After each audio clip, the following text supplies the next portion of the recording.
I turned up way too early to the bar. It was like they were like 30 minutes early before any of us were going to turn up. It's completely dead. And this guy comes up to me, very nice dude. He's traveling through LA. His name was Luis. Hello. He's not listening to the show. I told him I did not mention. I said I was a manager.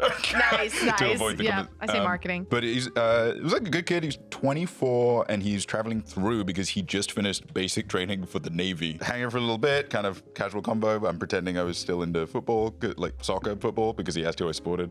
And then he's like, this current league. I'm like, this league? What is going on? You know, I'm trying to massage his comfortable. This fucking league. Stop kicking the ball! There it They is. keep kicking the ball all the So time. I mean, just like that kind of combo, and then he asked how old I was, pointed out there was a little gray in my hair. I'm like, all right, slow down. Whoa. And I said, I don't know you like that, little bro. And I just said, like, I'm 31. And he went, whoa. Oh my God. He hit me with the Kevin Hart. He said, damn. Yeah. But like, we were having that combo, and then near the end, he just went like, so do you have like any advice? And he just said that. There was no like. He's like, all things qualifier. aside, Unc. Oh my God. Do you have any advice for like someone who's young and spry? Yeah, since you're on your deathbed, do you have any? I took a second. I was like, just as a heads up, no, not like valid advice that is applicable to your life, because I don't know you very well and I can't know anyone that well to say what they should do. But I just said like, because this is the only advice I've ever gotten that I think is 100% applicable to everyone, which is to do everything you can to not indulge in imposter syndrome. Imposter syndrome, yeah. Because it is an indulgence. Imposter syndrome is the privilege of people in good positions. To Interesting. have imposter syndrome, you have to have acquired the thing already. And it's everyone gets it and it dips in, but it is unsustainable. It is the thing that's getting in the way of choosing to be happy. It's the only thing you can do to choose to be happy is that. Because no one else can validate it for you. It's a completely internal thing. Yeah. And I think it sometimes can be a little disrespectful to people that are struggling. Imposter syndrome? Yes, Yeah, it's a little like, It's like I read didn't the grow room. up rich, but like my dad's a millionaire. I'm like, Yes, you Like did. we Yeah, were like yeah. upper middle class. We owned a small fiefdom. and, No, and he cracked me up yesterday. He specifically said, people that say that they were working class but had a kitchen island. Oh my God, no, that's so real. I was thinking about that the other day of like, because I do struggle with imposter syndrome, I think. And I think it is a symptom that a lot of people who came up in privileged or got a privileged position, however they did, like that's gonna happen. So yeah, because I think Ilana Maher was like saying she's like, I don't know what the fuck that is. She's like, because she's worked her ass off and she can see the substantial like fruits of her labor Right. in front of her, and that was really amazing. But yeah, like I think I also feel a constant imposter syndrome because I was raised in a Mormon family. There are beliefs amongst my family that I was raised to subconsciously have in my brain. So like I'm constantly insecure Right. about like I don't know what I don't know sometimes. And so like the 2020, it's not like I was like flipped a page completely over, like was already over there, but like it was a big moment for me to like really dig deeper and like start really weeding out and like cleaning the grout of my situation. Like what's in here? Yeah. But I still have moments where like I'm insecure and have imposter syndrome of like, oh, I've never done enough work, or I really don't know. I just don't like, you know what I mean? The instinct is absolutely. I think the instinct is inescapable. Like, absolutely. I also still deal with a lot of imposter syndrome. It's like, it's one of those things that I feel like never truly goes away, but you develop strategies. It's like, there's some stuff that you can retrain, like cognitive behavioral therapy is all about like retraining your neural pathways and your response to stimulus and stuff.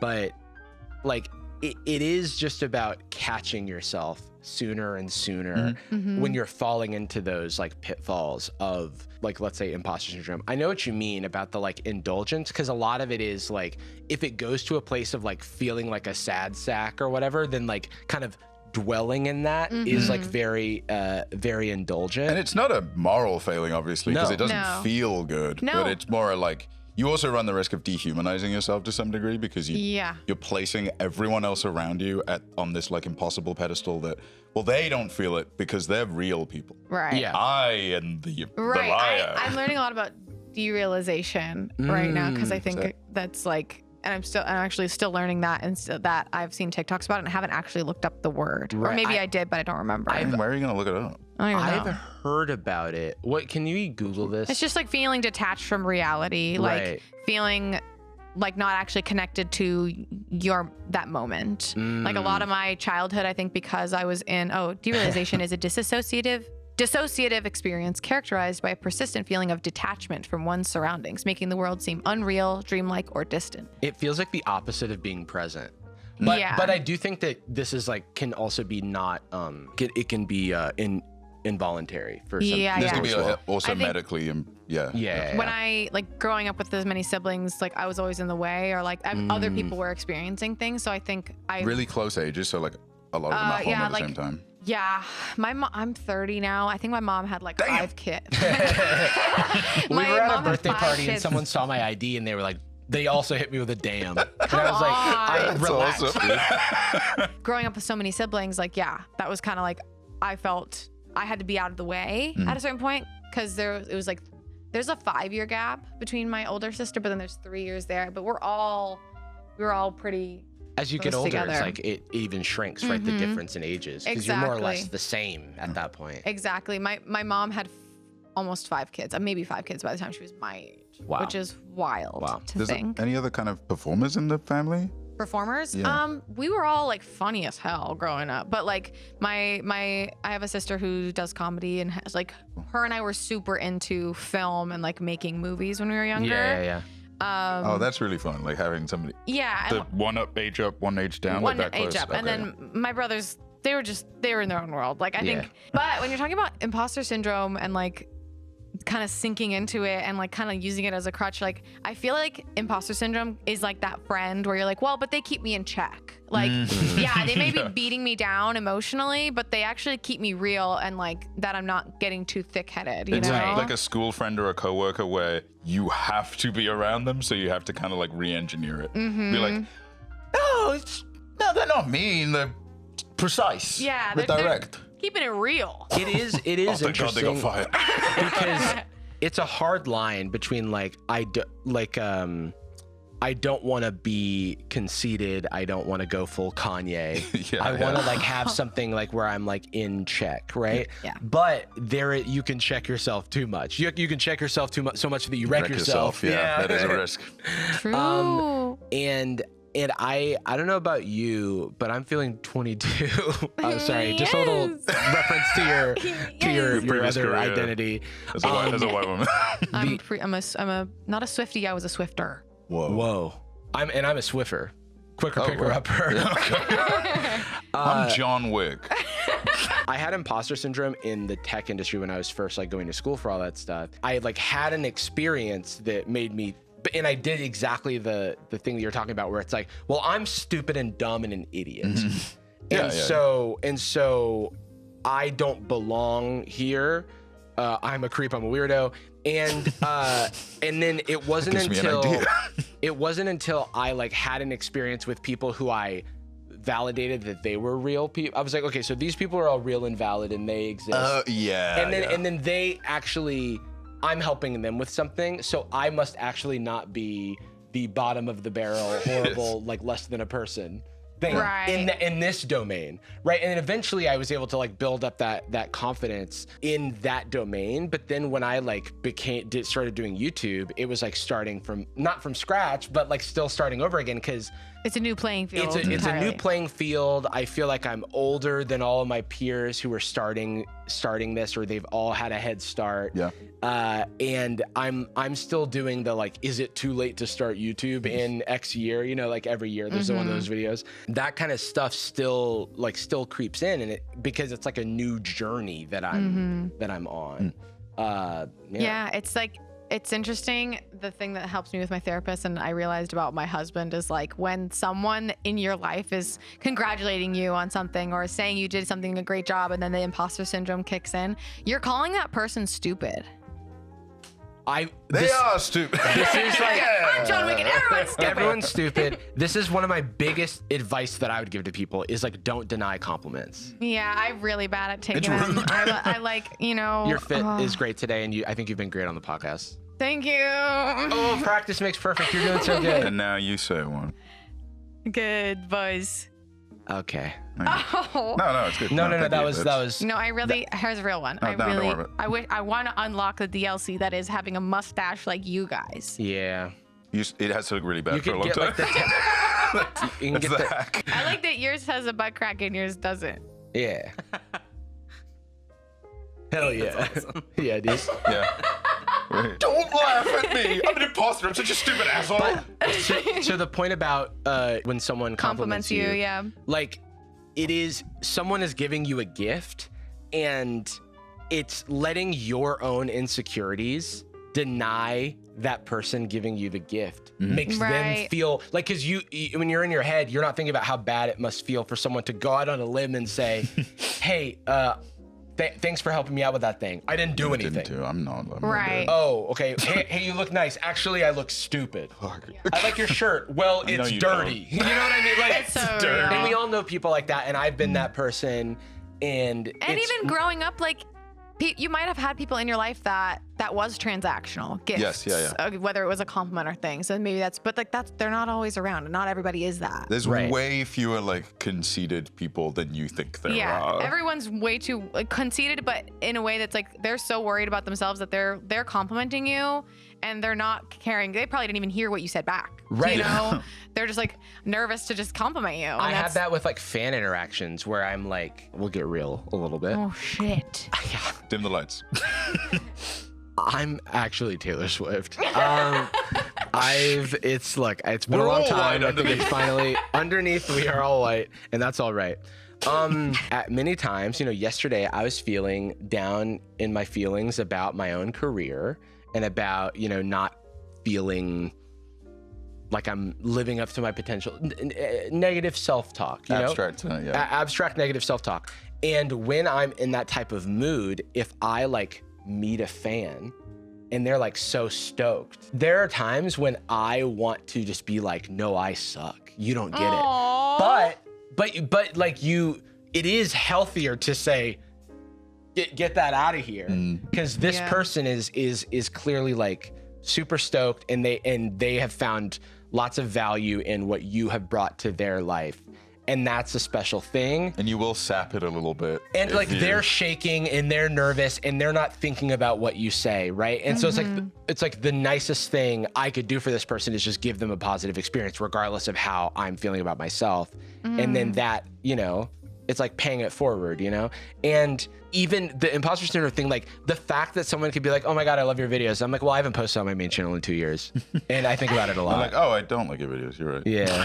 Yeah, can you go away, Slipped up. actually? Yeah. No, because I think that we forget that just because you haven't uploaded in whatever time on whatever channel, Yeah. those videos still exist. Yeah, Whether yeah. it's online but in people's psyche. Yeah, you know? yeah. And because I have days where I'm feeling like ass, and then I will have a fan interaction, and then I kind of I try and take and go, yeah, Courtney. I kind of rub my nose in it in a positive way where I'm like, see, hey, Hey, look at this. look. I've never once had a fan interaction which didn't begin with me thinking I was in the way. I go like, oh, sorry, are you? Oh. I'm like long and gangly. I'm like, oh, was I leaning on it? And they're like, are you Jordan and Digger? I go like, oh, am I being served? Yeah. Oh my God, that's Here you go. funny. You should say that to every single fan now. Am I Yeah. being I like I your being videos. served? No, I'm being served. No, I'm being served. No, where's the legal papers? Do you have a complimentary household or like an open? Because I'm always curious about that on the impact of like Oh giving man. and receiving it. I don't know. I think our family was hugs and kisses and scratching backs, like physical affection, but not very complimenty. I think okay. with that many siblings, I think there was unfortunately a lot of competition and superiority issues. If you say And- one thing to one of them, it's gonna cascade down into Yeah, or like there was a tattletaling was like how you survived, because then for a Oh. moment you're not the one in trouble. That's like Prison. corporate politics. It was Yeah. very, unfortunately, and obviously we've all grown and parents have evolved and stuff, but that was a really chaotic upbringing of to survive is you want to put the spotlight on somebody else. Because I think, unfortunately, with how many siblings and how chaotic of a household, it was more so living from one stressful moment to the next rather than one positive memory to the next. Right. The positive memories I have is when we would watch a movie and it was like a funny movie, you know? And now you can provide that for other people. You know, like the good vibes that, you know, you got watching a movie. I'm sure there's lots of people who are like, hey, my life is chaotic, but when I sit down and watch, you know, when I listen to your podcast or watch you know, Reddit stories or try not to laugh or whatever, it's like everything else stops and I get to hang out with my best friends. Yeah. The tinnitus kind of goes away. It's Truly. covered. No, thinking about it now, it's like, oh, so much of my childhood was trying to not be in trouble and not being seen, but it's like the time that all of our eyes were on the screen and not looking at each other was when things calmed down. And then like we were talking about before we were recording how like I'm really used to ensemble work and how hosting URL is hard for me because eyes are on me. But when I'm try not to laugh with everybody, it's like it's a group of us. Yes, there's people behind the cameras watching us, but it's like we are all focused on a thing, and I feel less imposter syndrome. I feel like I have more permission to be silly, but it's scary by myself. It is interesting that psychoanalyzing, misprescribing, pretending to have some kind of insight, doesn't have one actually, really looking in, just has a podcast, is an idiot, an imposter, why do I live in America? Real. But I guess it doesn't seem like a coincidence that you went from a household ensemble to professional ensemble for the most part, right? Yeah, my newer therapist, it was like, hey, it's actually really crazy how your job kind of feeds into what you grew up dealing with because of the environment of being perceived and like all these things and being judged and all like. I was very like, oh, oops, but it's my job and I'm not leaving and I love it. I was chatting and with your therapist about it. You were talking to him? They are mean. What the fuck? Yeah, he can be a real bitch.